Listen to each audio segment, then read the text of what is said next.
Hey everyone, PJ here on PocketTech. I am back again with another review video. ఈ వీడియోలో అయితే మనం iPhone 15 Plus ని review చేయబోతున్నాము. ఈ ఫోన్లో నాకు బాగా నచ్చిన ఫీచర్స్ ఏంటి, ఇంకా ఇంప్రూవ్ అవ్వాల్సినవి ఏంటి అనేది ఇన్ డీటెయిల్గా చూద్దాం. So let's get started.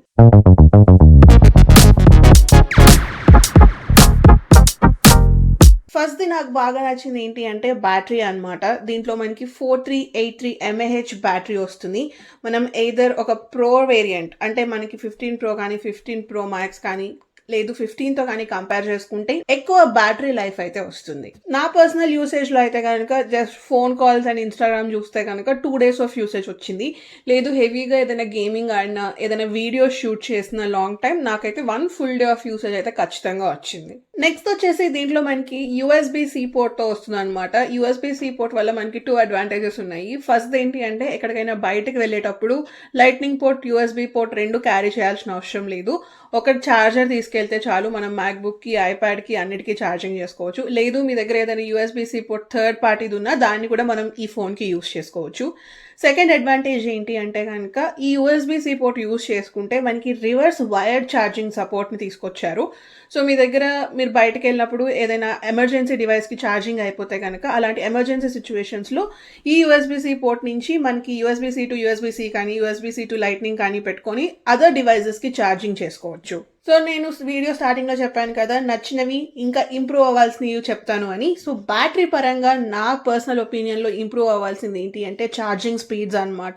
ఇప్పుడు అందరూ బయట 60 watts 65 watts అంటుంటే iPhone 15 Plusలో మాత్రం ఇంకా 20 watts సపోర్టే ఉంది వైర్డ్ ఛార్జింగ్ యూజ్ చేస్తే. మ్యాక్సేఫ్ యూజ్ చేస్తే కనుక 15 watts and third party QI chargers use చేస్తే 7.5 watts. So every year develop అవుతూ వస్తుంది. సో ఛార్జింగ్ స్పీడ్స్ కూడా పెరుగుతూ వస్తే బాగుంటుందని నా ఒపీనియన్. దీంతో పాటుగా ఇంకొక ఇంపార్టెంట్ ఫీచర్ అయితే మనకి iPhone 15 Plusలో ప్రొవైడ్ చేస్తున్నారు. అదేంటి అంటే బ్యాటరీ సైకిల్ కౌంట్ చెక్ చేసుకోవచ్చు. సో మన బ్యాటరీ హెల్త్ అనేది ఈ బ్యాటరీ సైకిల్ కౌంట్ మీద డిపెండ్ అయి ఉంటుంది. సో మోర్ దాన్ 500 ఉంటే కనుక మన బ్యాటరీ హెల్త్ అనేది ఆటోమేటిక్గా తగ్గిపోతూ వస్తుంది. సో సెకండ్ ఫీచర్ నాకు బాగా నచ్చింది ఏంటి అంటే కెమెరాస్ అనమాట. సో మనకి iPhone 15 Plusలో టోటల్గా 3 కెమెరాస్ ఉంటాయి, 2 on the back and 1 on the front. Back side wide angle camera మనకి 48 megapixel లెన్స్తో వస్తుంది.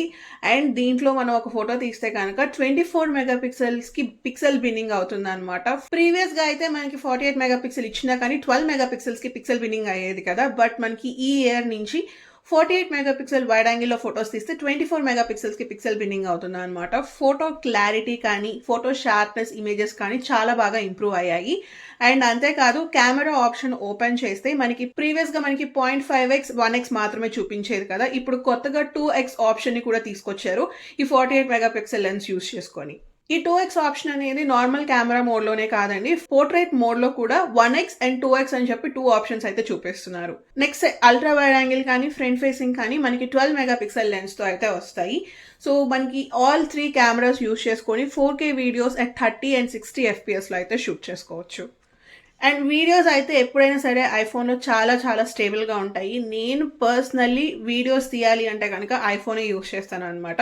Picture samples and video samples మీరు ఇక్కడ స్క్రీన్ మీద చూడొచ్చు. మనకి ఇంకా వీడియో ఆప్షన్స్ లైక్ సినిమాటిక్ కానీ యాక్షన్ మోడ్ కానీ కూడా 15 Plusలో అవైలబుల్గా ఉంటాయి. ఆల్రెడీ మీరు మన ఛానల్లో వీడియోస్ చూస్తూ ఉంటే Pixel 8 Pro and Pixel 8తో iPhone 15 compare చేస్తూ వీడియోస్ ఉంటాయి.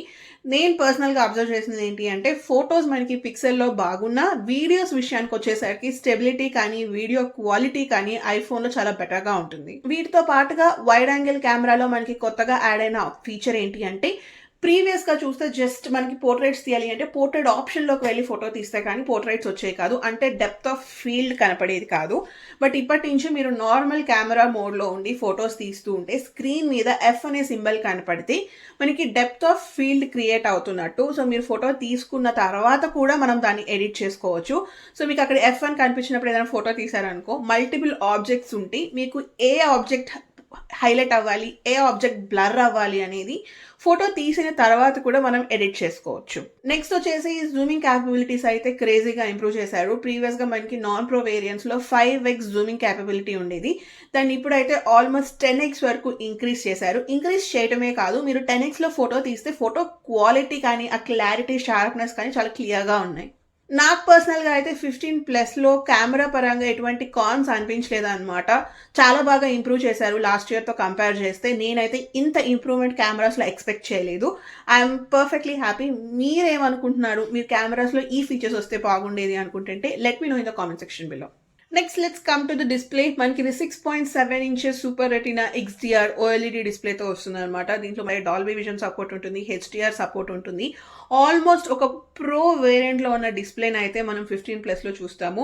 ఈవెన్ బ్రైట్నెస్ లెవెల్స్ కూడా పీక్ బ్రైట్నెస్ వచ్చేసి 2000 నిట్స్ ఉంటే మినిమం బ్రైట్నెస్ వచ్చేసి మనకి 1000 నిట్స్ ఉంటుంది. అండ్ మనకి రెజల్యూషన్ కూడా ఆల్మోస్ట్ ఒక ప్రో వేరియంట్ రెజల్యూషన్ వస్తుంది. దాంతో పాటుగా ఈ ఇయర్ మనకి నాన్ ప్రో వేరియంట్స్ కి కొత్తగా తీసుకొచ్చింది ఏంటి అంటే డైనమిక్ ఐలాండ్ అనమాట.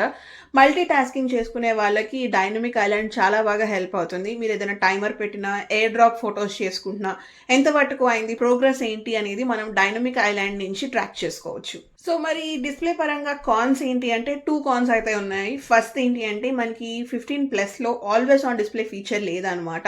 సో మీరు స్క్రీన్ లాక్ చేసినప్పుడు పైన డిస్ప్లే మనకి లైట్గా కనిపిస్తూ ఉంటుంది కదా, ఆ ఫీచర్ అయితే లేదు. సెకండ్ వచ్చేసి ప్రమోషన్ టెక్నాలజీ అంటే 120Hz రిఫ్రెష్ రేట్ లేదు. ఇంకా మనకి నాన్ ప్రో వేరియంట్స్లో 60Hz రిఫ్రెష్ రేట్ మాత్రమే వస్తుంది. నెక్స్ట్ చిప్ సెట్ గురించి వచ్చేసరికి దీంట్లో A16 బయానిక్ చిప్ సెట్ ఉంటుంది అనమాట. ఇది 4 నానోమీటర్ సైజ్ అయితే ఉంటుంది. And it comes with 6 course CPU and 5 course GPU along with 6 GB of RAM. మనకి ఈ A16 చిప్ సెట్ ని లాస్ట్ ఇయర్ ప్రో మోడల్స్ లో యూజ్ చేశారు. పర్ఫార్మెన్స్ పరంగా ఎటువంటి డిస్కరేజ్ ఉండదు అనమాట. చాలా పీక్ పర్ఫార్మెన్స్ అయితే ఉంటుంది. మనం గేమింగ్ ఆడనివ్వండి, మల్టీ టాస్కింగ్ చేయనివ్వండి, A16 బయానిక్ చిప్ సెట్ అయితే చాలా బాగా హ్యాండిల్ చేయగలుగుతుంది. సో నెక్స్ట్ సాఫ్ట్వేర్ గురించి మాట్లాడుకుంటే one of the best softwares అని చెప్పుకోవచ్చు. ఈవెన్ సాఫ్ట్వేర్ అప్డేట్స్ పరంగా చూసుకున్నా, సెక్యూరిటీ అప్డేట్స్ పరంగా చూసుకున్నా కానీ మీరు ఇవాళ ఐఫోన్ పర్చేస్ చేస్తే నెక్స్ట్ 5 years వరకు మనకి సాఫ్ట్వేర్ అప్డేట్స్ వస్తాయి. మనకి ఏ ఇయర్ మోడల్ అయితే రిలీజ్ అవుతుందో ఆ ఇయర్ ఆ కొత్త ఫోన్కి ఏ సాఫ్ట్వేర్ వస్తుందో మీరు ఇవాళ పర్చేస్ చేసిన 15 ప్లస్కి కూడా same software on the same day అయితే అవైలబుల్గా ఉంటుంది అనమాట. అది యాపిల్ వల్ల గ్రేట్నెస్. ఓల్డర్ డివైజెస్కి కూడా సేమ్ డేనే మనకి సాఫ్ట్వేర్ అప్డేట్స్ అయితే రిలీజ్ చేస్తూ ఉంటారు. And even security updates. ఇప్పుడున్న టెక్నాలజీ జనరేషన్లో మన ఫోన్ ఎంత సాఫ్ట్వేర్ అప్డేటెడ్ ఉన్నా, ఎంత మనకి సెక్యూరిటీ అప్డేట్స్ ఉంటే అంత మంచిది అనమాట. సో ఎప్పుడైనా సాఫ్ట్వేర్ అప్డేట్ రాగానే మీరు అప్డేట్ చేసుకోండి. ఇంతే కాదు, దీంట్లో మనకి షార్ట్ కట్స్ యాప్ ఉంటుంది. ఈ షార్ట్ కట్స్ యాప్ని అయితే మనం చాలా మల్టిపుల్ వేస్లో యూజ్ చేసుకొని ఫోన్ని కస్టమైజ్ కానీ ఆటోమేట్ కానీ చేసుకోవచ్చు. మన ఛానల్లో షార్ట్ కట్ యాప్ని ఎలా యూజ్ చేసుకోవచ్చు, ఆటోమేషన్స్ ఎలా క్రియేట్ చేసుకోవచ్చు అనేది మల్టిపుల్ వీడియోస్ ఉన్నాయన్నమాట. సో ఆ వీడియోస్ లింక్స్ అయితే కింద డిస్క్రిప్షన్లో ఇస్తాను, చెక్ చేయండి. Last let's talk about design. So ఈ ఇయర్ అయితే మనకి నాన్ ప్రో వేరియంట్స్లో బ్యాక్ సైడ్ మ్యాట్ ఫినిష్తో వస్తుంది. ఎవ్రీ ఇయర్ గ్లాసీ ఫినిష్తో వస్తుంది కదా. సేమ్ అల్యూమినియం ఫ్రేమే ఉంటుంది, బ్యాక్ సైడ్ గ్లాస్ ఉంటుంది, ఫ్రంట్ వచ్చేసి సెరామిక్ షీల్డ్ ప్రొటెక్షన్ అయితే ఇస్తున్నారు. ఇప్పటి వరకు మనకి గొరిల్లా గ్లాస్ విక్టర్స్తో కంపేర్ చేసుకుంటే సెరామిక్ షీల్డ్ ప్రొటెక్షన్ అనేది చాలా స్ట్రాంగ్ అనమాట. నేను ఎప్పుడు ఫోన్ పడేసుకుంటూనే ఉంటాను. ఎప్పుడు ఫ్రంట్ స్క్రీన్ పగలదు నాకు, ఎప్పుడు బ్యాక్ స్క్రీనే పగులుతూ ఉంటుంది. బికాజ్ బ్యాక్ సైడ్ ఓన్లీ మనకి గ్లాస్ ప్రొటెక్షన్తోనే వస్తుంది. ఎప్పుడైనా ఫోన్ డ్యామేజ్ అయిందియా అంటే ఖచ్చితంగా ఫోన్ బ్యాక్ సైడ్ ఉంటుంది అనమాట. ఫ్రంట్ సెరామిక్ షీల్డ్ చాలా డ్యూరబుల్ అండ్ స్ట్రాంగ్. ఫోన్ అయితే చాలా లైట్ వెయిట్ అనిపిస్తుంది. ఇది 201 grams మాత్రమే. అండ్ ఆల్సో మనకి డిజైన్ పరంగా 2 minute చేంజెస్. ఫస్ట్ ఏంటి అంటే ఇందాక చెప్పినట్టుగా బ్యాక్ సైడ్ మ్యాట్ ఫినిష్ తో వస్తుంది. సెకండ్ ఏంటి అంటే ఇక్కడ ఫ్లాట్ ఎడ్జెస్ ఉన్నప్పటికీ ఈ ఫ్లాట్ ఎడ్జెస్ ని మనం ఇలా హోల్డ్ చేస్తుంటే కొంచెం కర్వీ ఫీలింగ్ ఉంటుంది అనమాట. లాస్ట్ ఇయర్ 14 ప్లస్తో కంపేర్ చేస్తే రెండు చేతితో పట్టుకుంటే 14 ప్లస్ ఇలా షార్ప్ ఎడ్జెస్ ఉండేవి. 15 ప్లస్ కొంచెం కర్వీ అండ్ స్మూత్ ఉంటుంది. గ్రిప్ చాలా బాగుంది. అండ్ ఈ ఇయర్ రిలీజ్ చేసిన కలర్స్ అయితే నాకు చాలా బాగా నచ్చింది. పేస్టల్ షేడ్స్ని రిలీజ్ చేశారు అనమాట. So pink, blue, green, yellow, black. నేను పర్సనల్గా పింక్ కలర్కి క్రేజీ ఫ్యాన్ అనమాట. చాలా బాగా నచ్చింది. అమ్మాయిలు pink colour top notch. So ఇవైతే నాకు బాగా నచ్చిన ఫీచర్స్ అండ్ ఇంప్రూవ్ అవ్వాలి అనుకున్న ఫీచర్స్. హోప్ అన్ని కవర్ చేశానని అనుకుంటున్నాను. మనకి ఫోన్ ప్రైస్ వచ్చేసి 90,000 రూపీస్ ఉంటుంది. సో లెట్స్ కంక్లూడ్, అసలు ఈ ఫోన్ కొనడం వర్తా కాదా అని నా పర్సనల్ ఒపీనియన్ లో అయితే కనుక this is one of the best devices to consider. So ఇదైతే నా personal review on iPhone 15 Plus. Hope మీ అందరికీ నచ్చిందని అనుకుంటున్నాను. మీకు కనుక ఈ వీడియో నచ్చినట్లయితే ప్లీజ్ లైక్, షేర్. అలానే ఇలాంటి మరిన్ని వీడియోస్ చూడాలి అనుకుంటే please subscribe to PocketTech. Thank you so much for watching. Bye.